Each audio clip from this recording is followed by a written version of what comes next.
Welcome back to another technical video. Today, I'll be going through your question, answering it, and hopefully finding that solution you're looking for. Guys, remember to stay just a little bit crazy, just like me, and hopefully you work through to that resolution. Let's get started.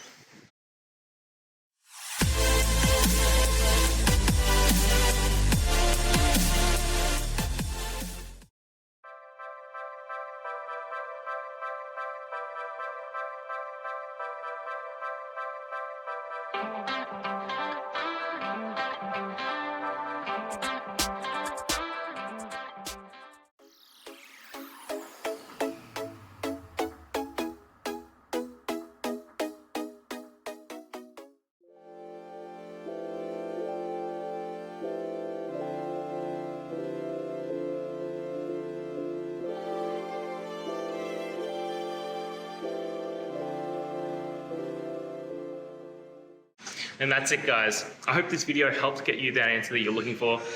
Now, I'll see you next time. Please subscribe for more question and answer videos. And if you have any more, please just shoot them through in the comments. Have a good one.